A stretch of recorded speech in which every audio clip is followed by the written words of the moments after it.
संख्या. समसंख्या म्हणजे कोणत्या संख्या ज्याच्या एकक स्थानी 0, 2, 4, 6, 8 यापैकी जर एखादा अंक येत असेल तर ती संख्या सम आणि ज्याच्या एकक स्थानी 1, 3, 5, 7 आणि 9 यापैकी एखादा अंक येत असेल तर ती संख्या काय होणार? विषम. तर यावर आधारित आपण काही उदाहरणं बघितले. 1 ते 100 या संख्यांमध्ये 1 ते 100 या संख्यांमध्ये 3 अंकी. किती अंकी? 3 अंकी विषम संख्या. कोणती संख्या? विषम. मग 1 ते 100 मध्ये 3 अंकी संख्या कोणती आहे? 100. आणि 100 ही सम आहे की विषम आहे? सम. कशावरून? कारण तिच्या एकक स्थानी काय आहे? 0 आहे. मग विषम संख्या तर पुढची नाहीच आहे. 3 अंकी. 3 अंकी 100 च्या आतमध्ये सगळ्या 2 अंकी आहे. मग पुढे एक पण विषम नाहीये. मग आपला पर्याय कोणता येईल? पर्याय क्रमांक 4 म्हणजे 0. ठीक आहे. पुढचा प्रश्न काय आहे? पुढील पैकी 3 अंकी. किती अंकी? 3 अंकी सर्वात मोठी समसंख्या. आता 3 अंकी कोणती संख्या आहे? ही पण आहे, ही पण आहे, ही 4 आहे. ही 4 आहे म्हणजे आपला हा पर्याय तर गेला. ही आहे. मग सांगा बरं 102, 100 आणि 998 या तिघांपैकी कोणती सर्वात मोठी सम आहे? 998 ही समसंख्या आहे सर्वात मोठी. आणि जर त्यांनी लहान विचारली असती तर 100. लहान विचारली असती तर 100 ही सर्वात लहान समसंख्या आहे.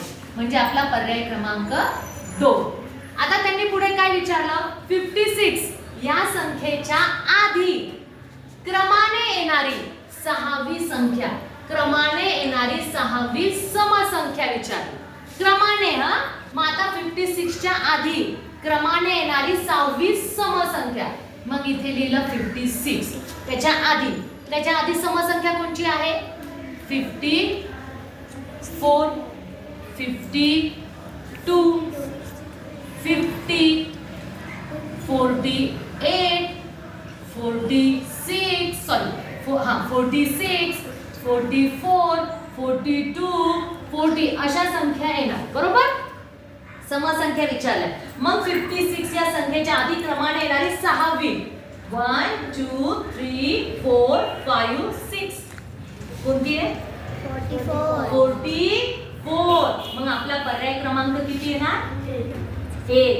क्रमाने विचारली म्हणून आपण काय केलेली आहे? समसंख्या. याच्या मधल्या संख्या लिहिल्या का? 55 लिहिली का? इथे 51 लिहिले का? लिहिले का असं? 53, 51.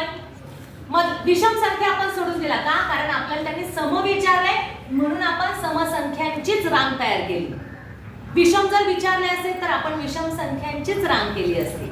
मग अशा प्रकारे आपण 1, 2, 3, 4, 5, 6 क्रमाने येणारी 6वी संख्या आपल्याला 44 मिळाली. म्हणून आपण या ठिकाणी काय लिहिलेलं आहे? 44 चा पर्याय क्रमांक 1 निवडला. समजलं?